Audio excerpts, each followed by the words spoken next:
Welcome to Feminine Freedom, how to source your true power. And today I am with the delightful, I pronounce it Eva, but is it Ava? I say Eva because EVA is pronounced that way in Swedish, but either way, it really doesn't matter. Oh, I didn't know you were Swedish. Uh-huh. Delightful, Ava Charlotte, and I'm so honored to have you here. I cannot believe what we have to share from you today, and I just know it is very timely with where we are at the moment. I'm going to start with just a brief synopsis of your biography, and the full biography, as always, is on this page. As a global peacemaker, Ava has walked through fire, the fire of her own fears and limiting beliefs, as well as those of other people and the world. It is not mythology that a phoenix might rise from the ashes. It's a possibility for anyone who is courageous enough to enter the darkest corners with an open heart. 3 close encounters with death have profoundly shaped Ava's expression and work in the world, making her an emissary for peace and catalyst of transformation by her presence alone. For more than 30 years, Ava has been working worldwide with individuals, groups, and corporations, mentoring, speaking, holding seminars, and leading journeys, but most of all, holding space for transformation to occur. Ava Charlotte means the giver of life, inviting you to set yourself free. I can't think of anything more perfect for the topic of our conversation, feminine freedom. And so welcome, Ava. Thank you for being here with me. Thank you so much. Thanks for having me. Yeah, you're just glowing. You know, a lot of people emit a serenity when they have awakened and developed and moved into their purpose the way that you have. And I know that was a rude awakening for you in your life. And I've never heard a more miraculous story than yours. Do you mind sharing with our audience? Of course, yes. Yeah, it was life-changing for me. I was around 30. I was 30 at the time, and one of my main free time activity was skydiving.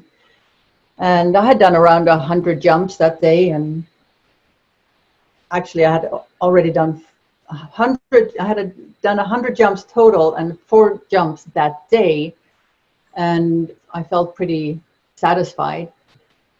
But my friends wanted to do another jump, and I said, okay, sure, why not? And in the plane on the way up, I was in a position where I'm kind of isolated from the rest of the group, and it's loud and noisy and you can't really talk. And I ended up almost like in a dream, vision, altered state of mind. And I experienced myself skydiving. I'm in the plane, but I'm experiencing myself skydiving.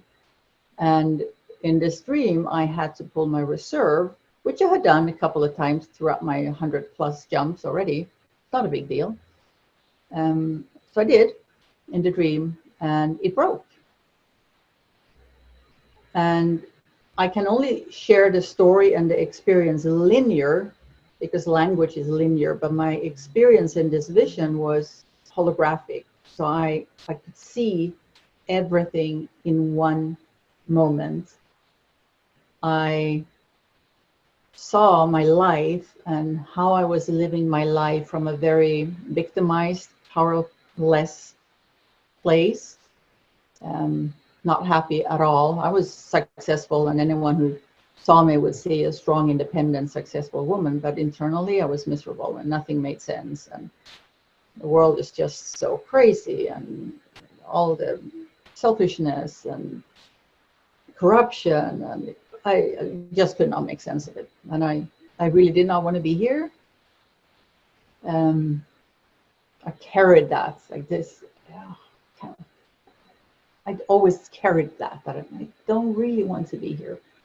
And I could see in this dream that my wish had been granted. I kept saying, I don't want to be here, so here it is. This is your opportunity, your choice. Your parachute has failed, and you have to choose, like right now. Not in 2 minutes or 2 days or 2 months, or no procrastination whatsoever. Now. And again, I'm telling it linear, but it wasn't like that. And I knew the answer was yes, I want to live. And there was no question. It was even a stupid reflection. Why wouldn't I? And it has nothing to do with the circumstances in this dream that I was about to die. It was love of life. Of course I want to live, and I haven't even started why I'm here. And I could see with such deep compassion how I was living life and not really living life, zombie walking. There was no judgment at all. It was just clear and loving and kind, and I just made a choice in that moment. But it wasn't like any everyday choice. I don't think up to that point in my life, and as I said, I was 30, I don't think I had ever made a choice like that with all the power of my being. No ifs or buts or maybes or doubts, or none of that. It was crystal clear. Yes, I want to live, and I want to live with a healthy body. Somehow I added that. Goodness. And I have no idea how long this vision lasted, probably only seconds. And at some point, my rational mind caught up with me, and I just pushed the whole thing out of my mind, which is a wise decision. If you're going to jump out of an airplane, you need to be focused and clear. You can't be dreaming about all kinds of stuff. So I just pushed it out of my mind and jumped. Many, many, many years later, someone, when I was sharing this story from a stage someplace in the world, someone was like in the audience, okay, what do you want to know? Why did you jump? It never occurred to me, Rose. No once. Yeah. That plane. Like, all those years later, someone asked me that question. I remember the surprise, like, oh my God, that never ever occurred to me. Once. Anyway, I jumped, did my formation flying with my friends, and came to the point where I needed to pull my parachute. And when you fly formation, you need to find your airspace. You kind of separate in a star shape. And when you know you're not near anyone, you pull your parachute. And I was just about to pull my parachute when something hit me. And one of my friends had kind of come over me, or I came under him. And you fly on air, so there's vacuum. So he fell on me and was tumbled around a little bit. Again, no big deal. You do all of this on high enough altitude for things to be able to happen. But I wasn't wearing my own parachute that day. I had left mine at home that morning. There's all these little signs, like, are you sure you wanted to guide out today? Are you really sure? Yep, the universe will give you a way out. But I can be very stubborn. It serves me well when it's a good thing, and it doesn't always serve me so well. So I had not listened to any of that. I'm wearing someone else's parachute, and now when I go to pull my parachute, I moved to where my release port is, because my body's a little stressed. And obviously it's not there. Hers was in a different place. I lose more altitude. So by the time I'm actually ready to pull my parachute, I'm too low. And I have to pull my reserve. So I pull my reserve, and it breaks. Just like in my dream. It broke. And I had never experienced fear like that. When the animal, the body, the physicalness of us knows that this is it. I'm about to die. At least this is my experience. There was nothing but fear to start with. Nothing. No thinking and no yesterday or tomorrow, just terror in this moment. And then something changed, Rose, and I did not do it. I didn't make it happen. I didn't make a choice. I had no epiphany. None of that was present. It just changed. And my fear fell away. And what I experienced, I had glimpses of. I think we all do. In beautiful sunset or close to a loved one or something, you have glimpses of just being completely surrendered and open. But not like here in this moment. Everything that's in the way fell away. Ava fell away.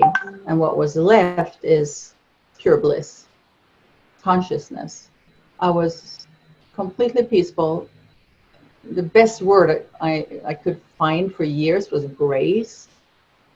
Um, and that doesn't even explain it, but I was completely at peace, happy even, and I was still completely aware I was falling to my death, but that was irrelevant. The death of my physical body was irrelevant. I knew I was fine. So I popped into or out of, I became aware of, I experienced myself as that which we all are, pure consciousness. Ava fell away. And the only way I can explain it is that I was in such extreme circumstances and there was literally nothing Ava, could do. I couldn't climb back into the airplane. I couldn't call a friend or 911 or protect myself in any way. There was nothing to do. And what came out of that was surrender and acceptance. This is what is, and there was just acceptance of that.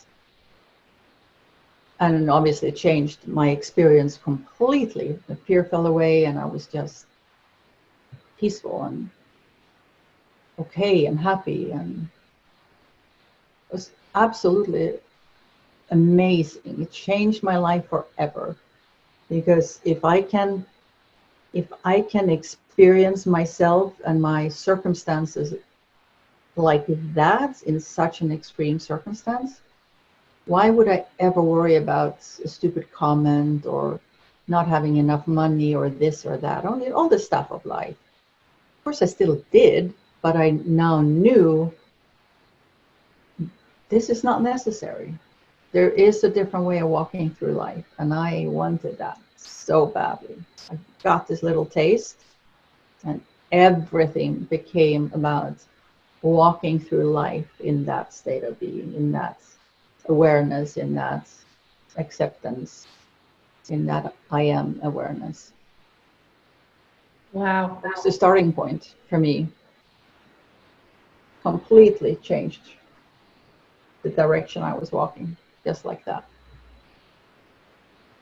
This resonates completely for me, and I know some people listening may have also been through this moment. The closest word I could find was serenity. And it was, surrender. Surrender when you know you're going to die. You think that it's just full of fear and that you'll fight and fight and fight and fight. And that's not true. It falls away when you have no way out. Yeah. And it's an amazing, I don't wish that experience on anyone. However, when you get to live what I call like your second life after, having faced your own mortality, you're right. It does shift your perspective on what's important. Yeah. And you lose that attachment to your physical body, and you know that you are infinite. You tap into this infinite body.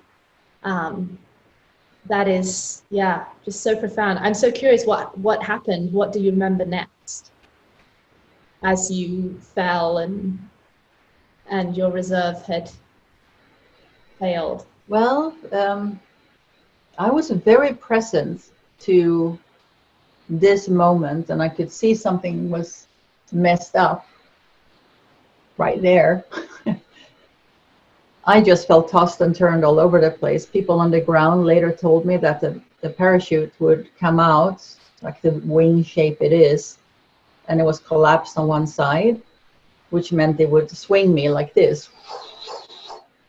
And then it would collapse into a ball, and I would fall feet first, and it would go back and forth between these two stages. I didn't know any of that. I just saw there was an issue, and I was trying to fix it. Yeah. Not with any, oh my God, the fear was gone. It was very much just, this is this moment, this is in front of me to deal with, and I was dealing with it. That was pretty much how it felt. Yeah. You said you couldn't call someone. There was nothing you could do. and doing can be a very masculine energy.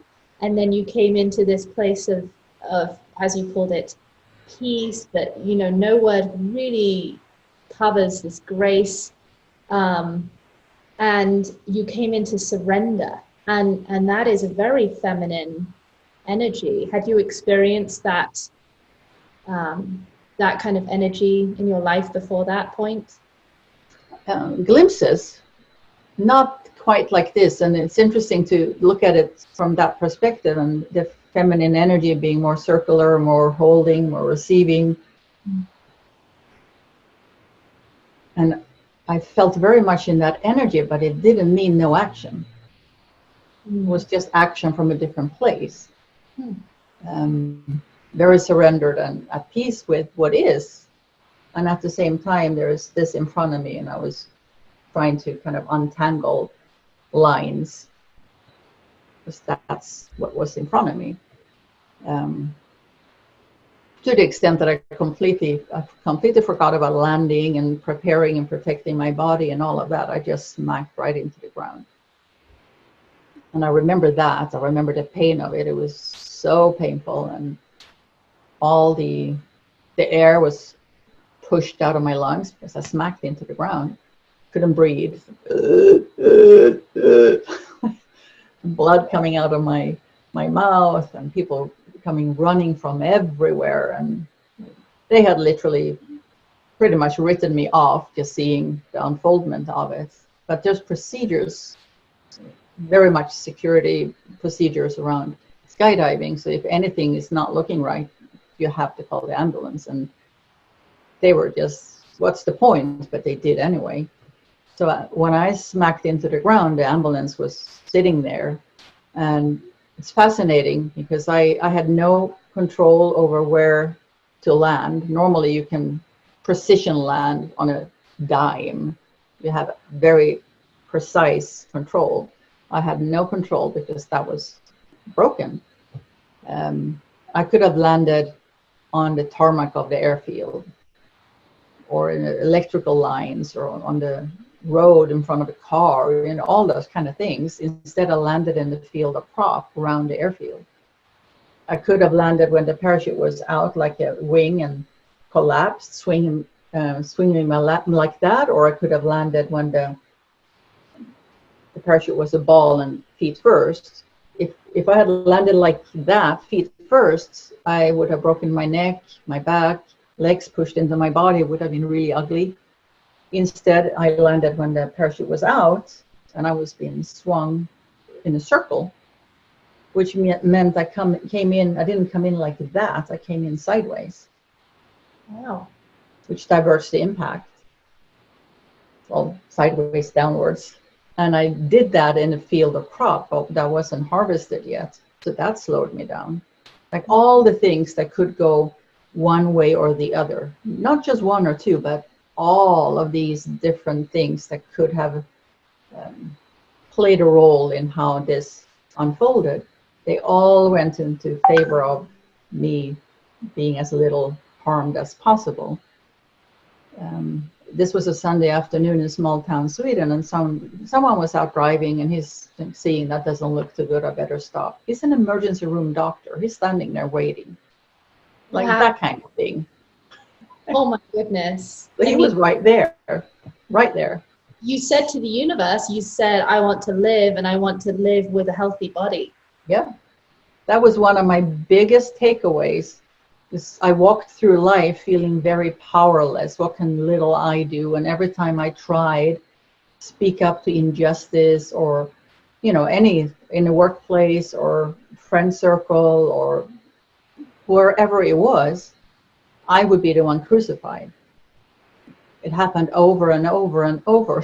So it just felt like banging my head against the wall, and I felt really powerless. And here in this event, I made an ultimate choice, life or death, and the universe responded. And to this day, I have no doubt at all that if I had made a different choice in the plane, I would not have survived. Yeah. That was God-given, universe-given, spirit-given choice, I created that opportunity. I said over and over, I don't want to be here. Here it is. Make up your mind. Yeah. And I Wow. did. And I walked away. I smacked into the ground, and it was excruciatingly painful. They took me to hospital. I spent 5 nights, I think, in the hospital, X-rays, and waking me up every hour to check my brain, and all of that. Not even a broken rib. Nothing. Nothing. The blood that was coming out was my front teeth had gone into my lower lip. So I had a fat lip. Yes, I had a fat lip. And I was in pain for a couple of years because everything was bruised and pushed around. It took a long time to be pain-free, but I did not even break a rib, and nothing broken. Wow. I mean, it can happen. It's just impossible. of course. Except it is possible. It's the definition of a miracle. You said, I want to live, and I want to live with a healthy body, and you didn't even break a rib. Nothing. That's astounding. Yeah. People break a rib by coughing. I know. I've broken a rib after that, I think. But not then. Wow. I mean, and thank you for sharing that. And of course, the reason that I really wanted to go into your story and this is your individual awakening, and there's a direct parallel with what's going on globally at the moment. And there is a huge pandemic, and a pandemic is life-threatening. And therefore, we are collectively, everybody has had to face their own mortality. And I'd love to hear your opinion on what's going on in the world. Well, the background to my opinion would be that I have felt for a long time that something will happen. The path we were walking as one humanity was not sustainable, and something needed to shift. And in my perception around that, the only things my mind could envision as possibilities were all like hurricanes or wars or earthquakes or that kind of thing, and very dramatic and very hands-on. So when this happened, I was blown away, Rose, of how something so brilliantly could be orchestrated, where people literally were sent home, home, where most of us were safe. Of course it's horrendous for those who are individually affected by it. I am not negating that in any way, shape, or form, and my heart goes out to anyone and everyone who's personally affected. But from a higher global perspective, this is a very gentle shake-up, like time to wake up, take time to look at what are we doing, where are we heading, individually, yes, but also collectively.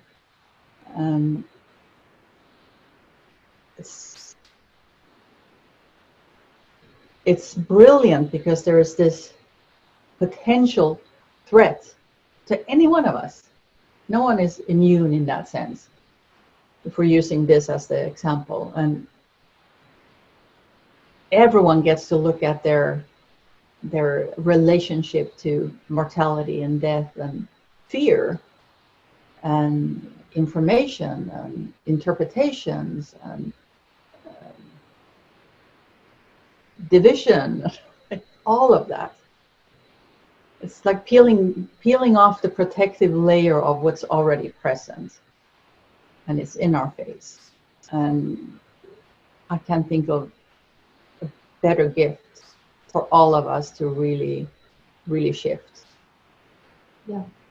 To really, really look at this. And one of the main things that I personally think is fear, and what we do with fear. Right. I mean, we fear death. right? You spoke about you were filled with fear when you were first falling. You know, when I was on a cruise ship that sank, and when we first hit land, I was filled with fear. And I think our egos act in a self-preservation, and the way to keep us safe is, this is a dangerous situation. Therefore, we're emoting this energy in you, this survival, this fear, so that you get yourself away from it. Yeah. And then you and I know that when you're actually to the point where you know you're going to die and you make peace with it and you're in this surrender, it's not actually scary. And we're now getting to awaken to that we are more than our physical body, that we don't need to be dominated by our ego and out of fear. We don't need to act out of fear. I'm so curious, what do you see as the imbalance that needs to be corrected and that is shifting for us collectively? Before you put that into that particular question, what was really making itself present for me is the illusion we live in, especially in the Western modern world, where we think we can control life, and we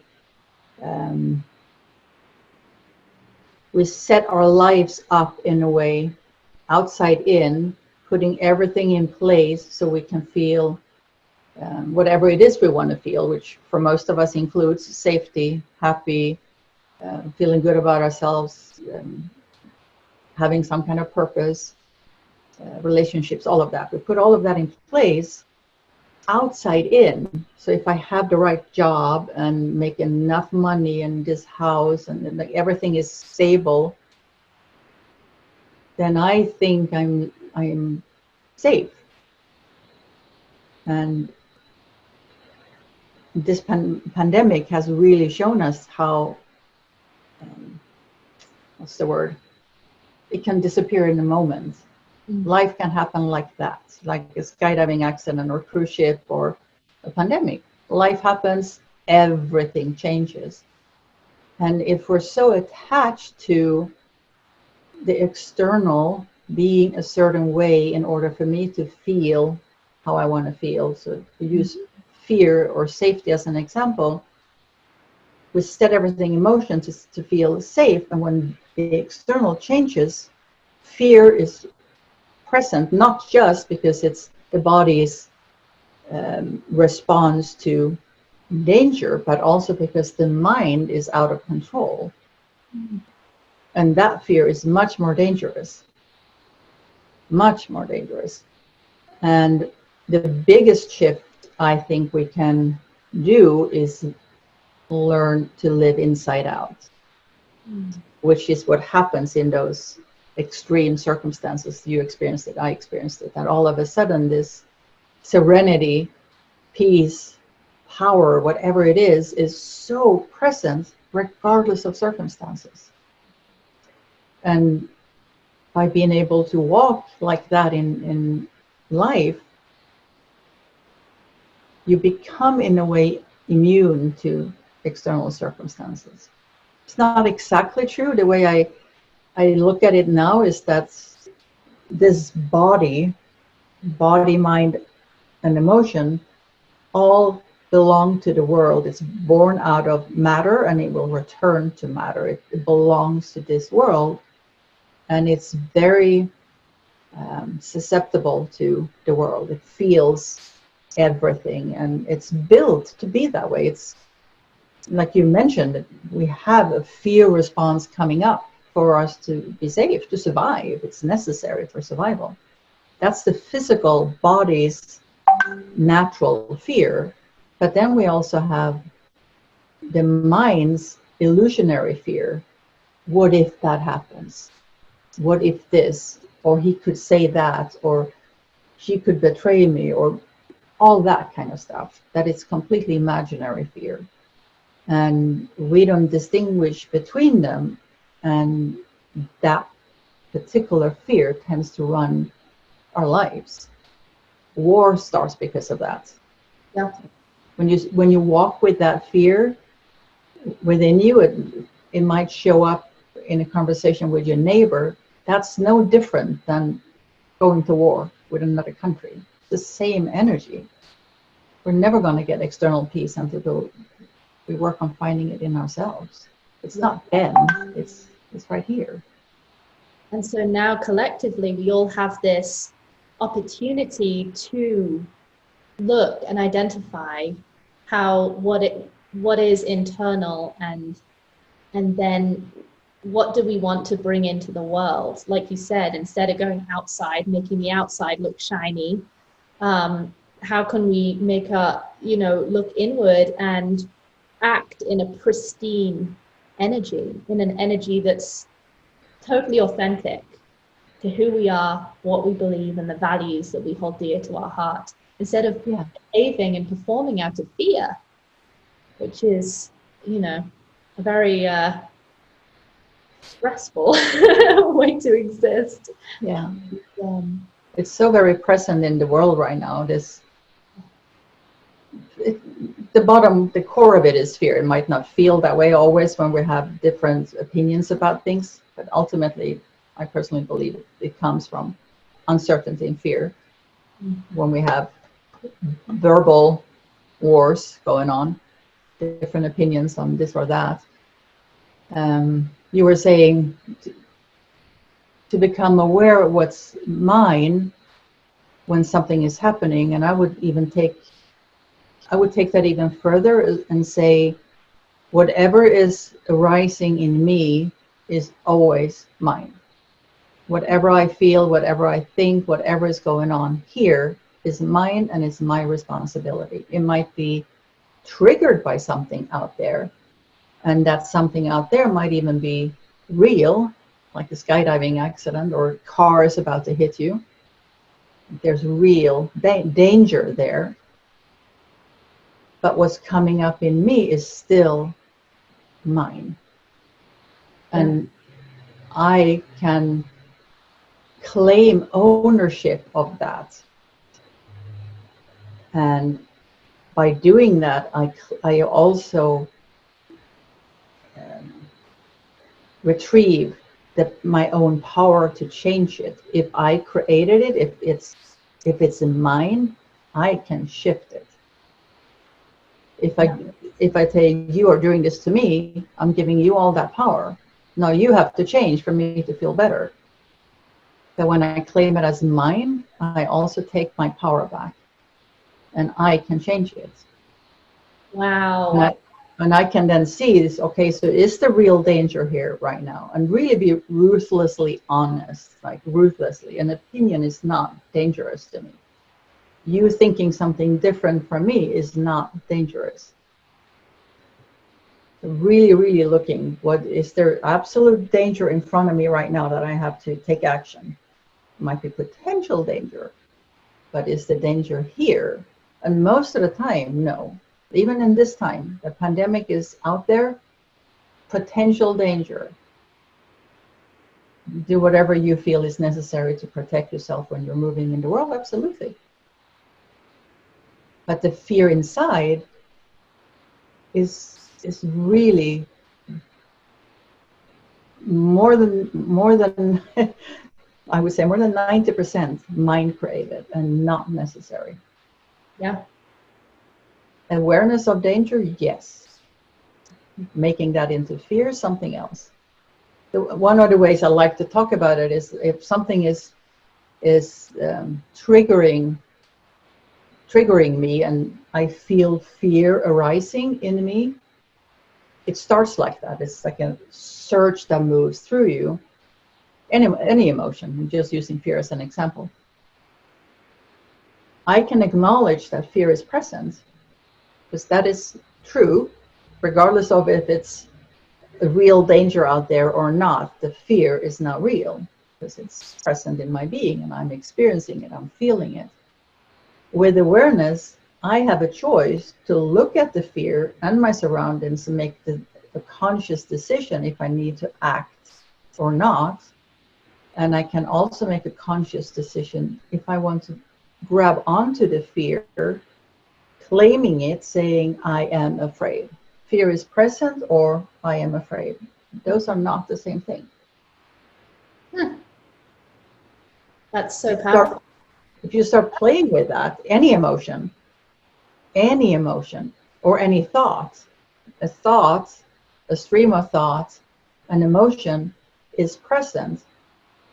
And there is this space between that and actually letting that become what you identify yourself as. Fear is present versus I am afraid. Huge difference. Yeah. It for me, what I'm hearing is this space between being the observer of the emotion, versus creating the identity. It's tricky. That particular thing is tricky. Yes, you have to start there. I personally believe you have to start there. You have to be able to separate yourself, to know that you are not your thoughts and your emotions, to become the observer, just to realize that I am not my thoughts and my emotions. So that step is necessary in the awakening process, I personally believe. But it's also tricky, because when you become the observer, the temptation then becomes to not feel, and then you have the bypass thing. Right. And there's a whole path that leads you where you don't want to go. Yeah. And it just becomes a bypass. Yeah. But you can be really, really, really, really present with what's going on internally and externally without being pulled by it. It takes practice, but it's possible. And that's living in the eye of the storm, walking in the center of the hurricane. The hurricane doesn't go away. Life will happen. But there's always peace in the center. And that's how I experienced it in this skydiving accident, that I kind of just, the storm was still there. It was still falling. And now that I have come to be able to walk like that in my life, that's sort of how it feels when something is arising either within me or around me. It is like a storm is starting to stir. And it's so easy to be pulled by that, because it's so real. It feels so real, and sometimes it feels so important. And all of a sudden, I'm swirling in this hurricane. And I now know how to get back to the center, but the longer you allow yourself to be swept away by a hurricane, the harder it is to get back. It's catching it early on. And it doesn't mean separation. It doesn't have to mean separation. It can actually be leaning in and be very intimate with what's going on in my human being, or with you, if I'm sitting with you or someone. It's incredibly close, and it doesn't have to sweep you away. It's not about separation and distance in that way at all. It's more about awareness and knowing what you really are, having established a connection is kind of silly, because you're never disconnected from what you really are. Hard to put into words. A connection, a recognition, an awareness of what it feels like to be you, the essence of what you are, beyond Ava or storytelling or swirling emotions. That's essence, that feel, that I am awareness. Once you have established an awareness and habits of tapping into that, or being that, or remembering yourself as that,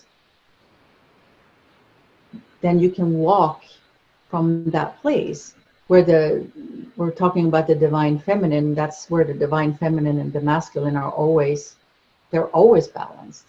They live there.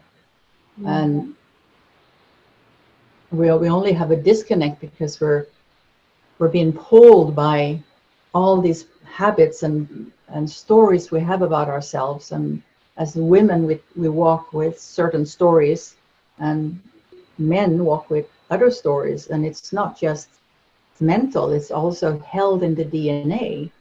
So one way to think of that is that my physical body is the result of the genes from my mother and my father, and all the way back through the ancestries, which in my case is very 90-something% Scandinavian. So I carry the memories that are held in the DNA of that ancestry physically. But then I also have the memory of whatever is carried through the spiritual lineage, that kind of imprint that comes in with me. And then I have the imprints, the memories, the stories of this one lifetime as Eva. To have these three different imprints that are all pulling and making me as a human feel and react in certain ways. And then there's this other that's beyond that, that has a whole different level of clarity and wisdom and power and serenity and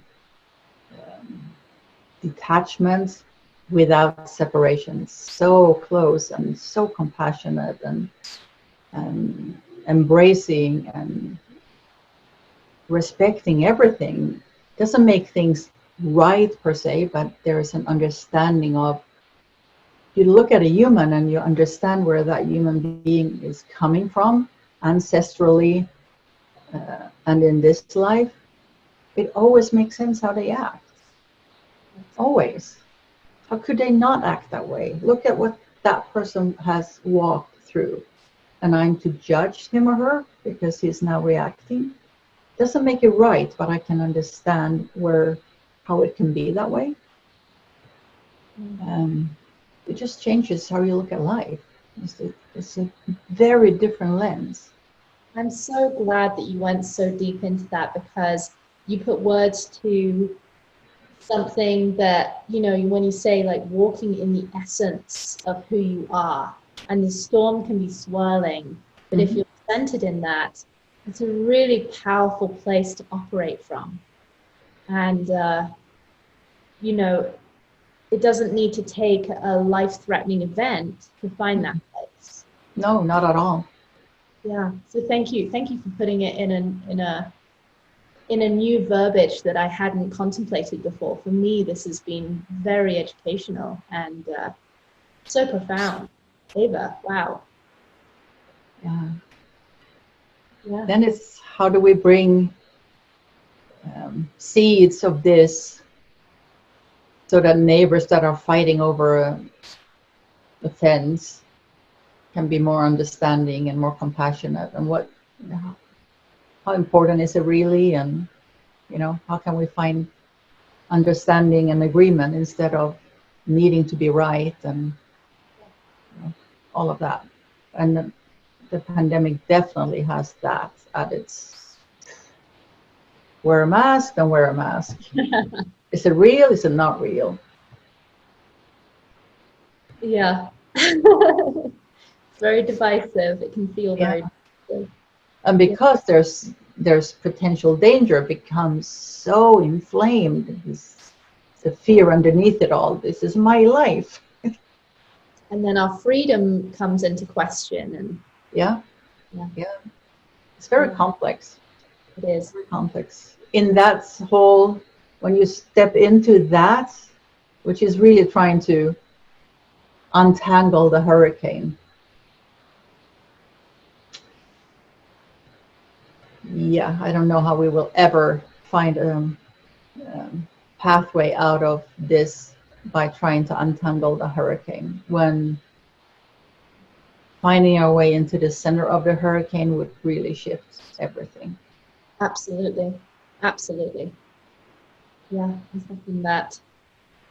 Wow, Ava, I mean, we went a little bit longer, but I feel like this was a very necessary and conversation, and the depth that we went to in this. And so thank you for gifting us your additional time. I know you have a gift for our audience, which is a complimentary 30-minute conversation for the first 5 who send a message with the code RISE2020.